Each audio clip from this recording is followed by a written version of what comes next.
Yesterday, Pan Studios held their global launch special program ahead of their release this coming Tuesday, and the stream was packed with new information.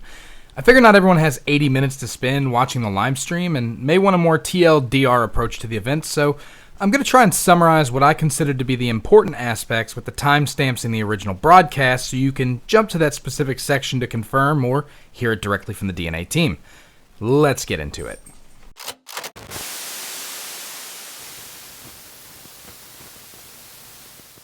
Alright, to kick things off, at 1903, they apparently have a cat room in the studio. I don't know why that's relevant or I felt it belonged here, but hey, it seems worth mentioning. Deca Bears also seem to be quite proud of said cat room, so, you know. But now, seriously, let's dive into the meat and potatoes of the stream. At 2320, we got our first global launch special program redeem code. The code grants you 100 Foxine, 3 Combat Melody 3s, and 100 Carmine Globule. The code is DNA Release, which you can see on the screen here. At 2653, they revealed a new music video for the new theme, As Night Dwells, featuring Amanda Ochen singing. I would love to showcase this beautifully haunting ditty, but I like mostly avoiding copyright strikes, so if you want to hear it, the song video has been released individually on their YouTube, or you can actually head to the aforementioned timestamp in the broadcast to check it out. At 3103, the VAs break down what type of game Duet Night Abyss is going to be, and how you will earn characters and weapons, grinding commissions, no stamina caps, all that good stuff, as well as a general story overview. At 3316, the version 1.0 trailer is showcased. There's nothing too earth-shattering here that we haven't seen before, but the trailer is excellent and appropriately builds the hype for the impending release. It's also mentioned that we're getting Truffle and Filbert, Rebecca, Brennica, and a new character who was absent during the CBT2, Lizbel, all for free. Truffle and Filbert will be a side quest reward, Rebecca is a mail reward, Berenica is a pre-registration reward, and Lizbel is a Mystic Maze reward. We then see gameplay for Berenica, Fantasio, Rhythm, Fina, Rebecca, Lynn, and Lizbel. There were tons of other characters shown on the other side of the trailer as well, but the focus was on Fina, Psyche, Outsider, Truffle and Filbert, Rebecca, and Berenica. At 3443, Pan Studios reveals that the first 2 prologue chapters, Chapter Nocto Jaeger, the Fox Hunter, and Chapter Twilight, the Person in the Dream, are coming at launch for a total of 4 story chapters to be released at launch. The global release will have 19 playable characters, including the Fox Hunter, and 45 weapons, both melee and ranged, with 2 new ones debuting in Season 1. Characters will be earnable in-game or purchasable from the store, similar to Warframe. They then go on to showcase Psyche, her melee weapon, Chrysalis Daydream, and her abilities. I went into detail on those in my last Duet Night Abyss video if you're interested. The link will be down below. But Psyche seems to be the first special banner character, for lack of a better term. Or maybe you could consider her to be the featured update character, I suppose? Not too sure on how to word it, but she'll be live on October 28th. They then show off Fina at 3635 with an announcement that she and her melee weapon, Dreamweaver Feather, are launching in the game on November 25th, which seems to be our next big update. Fina's kit gets a breakdown, but it's pretty much the same as in my breakdown if you're interested. If not, you can view their breakdown at 3635 into the stream. Once added, both characters will remain in-game to attain after their feature is up. At 3723, we get a bit more information on how we're going to go about farming characters and weapons using the consumption of secret letters. They didn't get too specific, but the system in theory sounds similar to how Warframe does its relic grind. The dev team then uses Psyche as an example, detailing that after Psyche releases, there will be a 28-day window where players can attain her secret letters by getting specific star ratings. Once you have the letters, you'll challenge covert commission missions in an immersive theater for a chance to attain Psyche's character shards, and once you have enough shards, you'll be able to unlock Psyche. In challenging immersive theater, players can also get special tokens which can then be exchanged in the in-game shop for a weapons secret letters. You can then use the letters to challenge covert commissions to get forging materials for the weapon in question. When you've got all the materials you need, you can then forge the weapon using the forge system. When new featured characters join, they can be farmed in the same manner, but the older characters and weapons will be moved to other sources. Psyche's character and weapon sources, for example, will transfer to Nocturnal Echoes or boss fights instead for future farming. To get secret letters for other standard characters, you can essentially target farm them by trading secret letter clues. Secret letter clues are obtained through the course of normal gameplay and can be traded at a rate of 10 clues per secret letter through a focusing system. Apart from the clues, players can also source secret letters directly from daily dungeons as well as Nocturnal Echo gameplay, and will include both weapon and character letters. Golden tier Demon Wedge blueprints can be sourced from other gameplay sections directly, but they don't elaborate on this, so it's still being kept under wraps for now, it seems. We'll find out when the game launches. At 4052, we're given a handy flow chart of how to obtain the characters, and from it we can see that daily quests and daily commissions seem to award secret letter clues which can be converted to secret letters, while Nocturnal Echoes, Mystic Maze, and Immersive Theater award character secret letters directly. From there, once you have the secret letters, you can use them to attain character shards, and once enough character shards are obtained, you can trade them for the character. Alternatively, you can also direct purchase the character shards through the store, which will also grant you the character. At 4122, they discuss the update cycle for characters and weapons, which is set for every 28 days. They also mentioned that as the roster expands, so too will the acquisition sources of older characters and weapons. All characters and weapons will remain available in the exchange shop.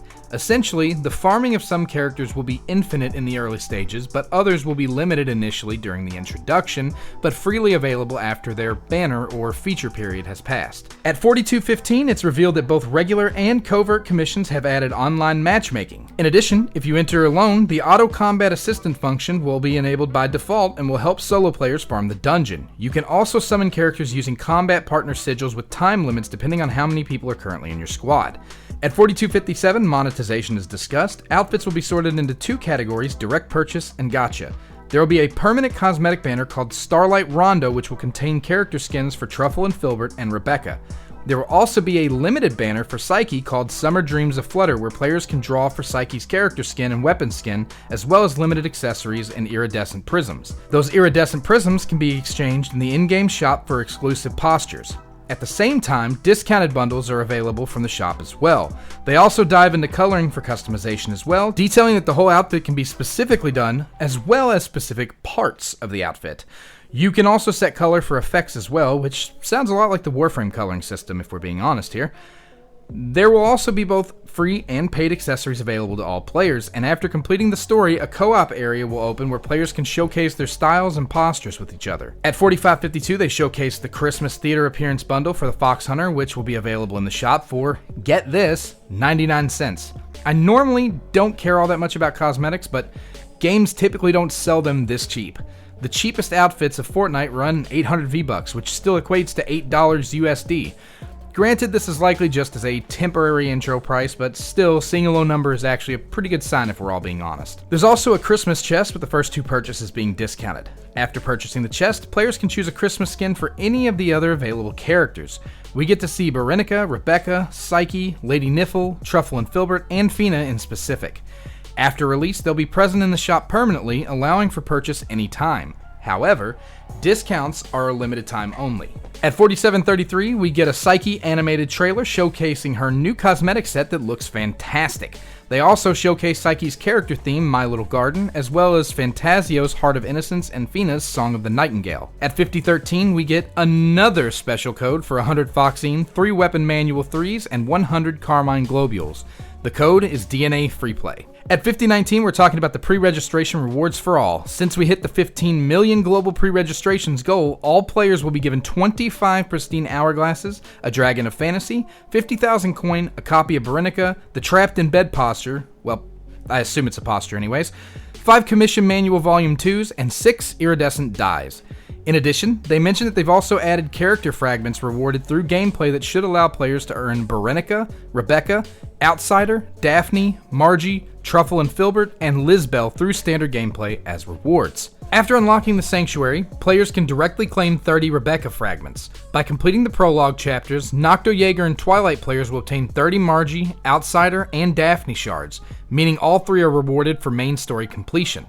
Truffle and Filbert, meanwhile, is attained from an event side quest called Tummyful Handsful. Further, Lizbel will be rewarded from the Mystic Maze, where players will also be able to attain her secret letters as well to farm for more copies of Lizbel. Her shards are attainable by clearing all difficulty levels in Mystic Maze, which is said to be a roguelike mode, with 30 awarded for clearing up to level 3 and 30 more for completing all difficulty levels for a total of 60 shards and a large number of her secret letters. At 5218, the devs dove into other in-game events and rewards. They started with the permanent event Hymn of Abundance, which is a login event granting 10 pristine hourglasses for logging in. They also mentioned another permanent event, Bon Voyage, which gives rewards for leveling up and completing specific tasks. This will reward players with 20 pristine hourglasses, 160 secret letter clues, a barbecue master posture, and the bow ranged weapon Arclight Apocalypses. There's also a 10-day login event for Psyche called Ode to the Bloom that grants 10 prismatic hourglasses over 7 days, and another 7-day login granting 10 more hourglasses coming with Fina called Message of the Nightingale. There will also be limited time events, and at 5301 they mentioned that starting November 3rd, the LTE mode friendly games will start, which will offer Luno points for completing daily games tasks. The more Luno points you have, the better rewards you'll get. In addition, completing the tasks will grant large amounts of secret letter clues as well. Further incentive to participating in the event. When Fina joins the game, a new LTE called A Rainbow Colored Dream will start, where players will get to complete 4 stages with Fina where they'll use Dreamweave pigments to color the fairy tale world and let the story unfold. Completing tasks will grant large amounts of secret letter clues and carmine globules. Starting from December 8th, the LTE Stranger from Afar will be available, which states that before setting sail to a mysterious new region, a new friend from afar is requesting your help. The pictured character is Shilu, one of my most anticipated characters, so I know this one's going to be hype. The devs said that generous rewards will be granted for the event once you complete her commission quests. At 5356, a global limited time prize campaign is showcased and announced to be launching today as well, and they throw up the QR for that along with some splash art of the Fox Hunter and Boy from the Dream. When I tried the link yesterday, it gave me a 403 forbidden, but I tried it today and it did work, although I didn't win anything but coins, so good luck to those of you who want to try it, but definitely go ahead and scan that QR code and give it a shot if you're so inclined. At 5425, the dev team dived into the visual improvements made to the game since CBT2 as well. And there's a lot of polish they've made from the footage I've seen. This isn't surprising, as the jump in visual fidelity from CBT1 to CBT2 was also pretty substantial, but it's a very visually appealing game. You can tell the devs put a lot of work into the details. They also added a grappling mechanic that seems reminiscent of Wuthering Wave's own grappling hook, as well as sprinting features that make movement look really dynamic and fluid compared to the CBT2 movement system. They also mentioned that they made use of NVIDIA's DLSS4 for frame generation technology to improve the performance on higher-end devices, and they showcased performance at 60 plus frames without 4K DLSS and 300 plus with 4K DLSS4 enabled. That being said, to my knowledge, there are presently no phones currently in the market that are able to harness NVIDIA's 4K DLSS4 technology, so this will be a PC feature for the time being. That having been said, all RTX GPUs, which would be 20 series and later, should be capable of harnessing DLSS4 core features, but only the 50 series cards can presently tap into the MFG or multi-frame generation tech. So if you've got anything less than a 50 series card in your PC, I wouldn't hold your breath for 300 plus frames using 4K DLSS4 integration. The 40 series has access to an enhanced version of the frame generation model that the 20 and 30 series cards have, as well as access to an improved version of the Transformer AI model for super resolution and ray reconstruction comparatively to the 20 and 30 series. 20 and 30s still have basic super resolution and ray reconstruction capabilities, but yeah, all of that to say, if you want access to the frame generation tech they demoed, you're going to have a top-of-the-line, freshly built PC.